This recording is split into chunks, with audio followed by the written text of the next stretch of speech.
Hello বন্ধুরা, চলে আসলাম আজকে মাওয়া ঘাটে। আপনাদের ইলিশ মাছ ভেজে একটা আমরা খাবো, সেটি আপনাদের দেখানোর জন্য চেষ্টা করব। ইলিশ মাছ মাওয়া কিন্তু খুবই বিখ্যাত। অনেক জায়গা থেকে এখানে লোক এসে কিন্তু প্রতিদিনই অনেক ইলিশ মাছ বেচা কেনা বা এখানে খাওয়া হয় ভেজে। তো আমরাও গিয়েছিলাম সেখানে ইলিশ মাছ ভাজা খাওয়ার জন্য। তো ইলিশ মাছটা কিন্তু ওখানে অনেক দাম বর্তমানে। তো আমরা দুটো ইলিশ মাছ কিনেছিলাম অনেকটাই আহ, মোটামুটিভাবে দামাদামি করে। এটা এখানে দামাদামি করে কিনতে হয়, এটা আপনারা সবাই জানেন। তো এখানে আমি দুইটা কিনেছিলাম 1700 টাকা দিয়ে। তো এই দুটো ইলিশ মাছ ভেজে আমরা খাবো এবং আপনাদের দেখানোর চেষ্টা করব। তো এখানে যে ইলিশ মাছটা কাটা হচ্ছে এটা কিনেছিলাম, আর একটা ইলিশ মাছ কিনেছিলাম, সেখানে একটু ডিমও হয়েছিল। তো এখন আমি এখানে যখন গিয়েছিলাম তখন ছিল শুক্রবার। তো শুক্রবারে অনেকই জ্যাম হয়, অনেক মানুষ আসে ওখানে ঘোরার জন্য, আর সিরিয়াল ধরতে হয় অনেক। তো আপনারা হয়তো যদি শুক্রবার বাদে যান তাহলে কিন্তু সবচেয়ে বেশি আপনারা তাড়াতাড়ি খেয়ে আসতে পারবেন। তাছাড়া কিন্তু অনেকটাই লেট হয়, বলার মতো না কি পরিমাণ লেট হয়। আমরা এই মাছগুলি কিনে কেটে ফ্রাই করতে প্রায় 30 জনের মতো এরকম হবে। আমরা সিরিয়াল ধরেছিলাম, তারপর আমাদের সিরিয়াল আছে, তার মানে 2-3 ঘন্টা লেগে গেছে শুধু সিরিয়াল পাওয়ার জন্য। তো আশা করছি আপনারা শুক্রবারে গেলে অবশ্যই একটু আগে আগে যাবেন, আগে আগে গেলে হয়তো একটু ফ্রি থাকতে পারে। তো আমরা গেছিলাম তখন রাত 8টা বাজে হয়তো, তখন গিয়েছিলাম।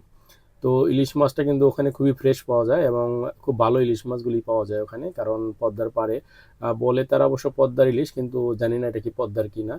তো যাই হোক, এখন দেখুন এই মশলা মাখানো হচ্ছে। আমরা এখানে নিয়েছিলাম 4 পিস বেগুন ভাজা, আর আর হইলো মাছটাকে এখন তারা মেখে রাখবে। এটার মধ্যে হলুদ মরিচ হয়তো যে মশলাগুলি দেওয়া থাকে এগুলো মিক্স করা থাকে।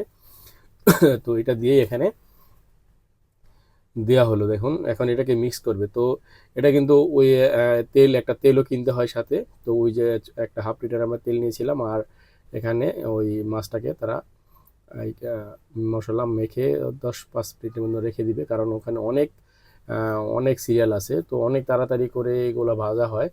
আর যদি ফ্রি টাইমে যাওয়া হয় তাহলে কিন্তু খুবই ভালো হয়। আর ইলিশ মাছের লেজ ভাজা দিয়ে কিন্তু আমরা ভর্তা করেছিলাম, আর ইলিশ মাছগুলো দিয়ে কিন্তু ভেজে আমরা খেয়েছিলাম। তো ওখানে আমরা যেখানে গিয়েছিলাম সেখানে মোটামুটি ভালোই, খারাপ না। তো একদম যে ভালো তাও বলবো না, কারণ ওখানে ওদিন খুবই বিজি ছিল, যার কারণে খাওয়া দাওয়া বা ডাল যাই বলেন অতটা মজা না হইলেও কিন্তু ইলিশ মাছটা টেস্টটা ঠিকই ছিল। তো এখানে আমরা যে ইলিশ মাছটা ভাজতেছি দেখুন, এখানে দুটো ইলিশ মাছ আছে, এখানে ভেজে আমরা এখন ভাজা কিন্তু প্রায় শেষ পর্যায়ে আছে, এখন উঠে ফেলবে, দেখুন হয়ে গেছে।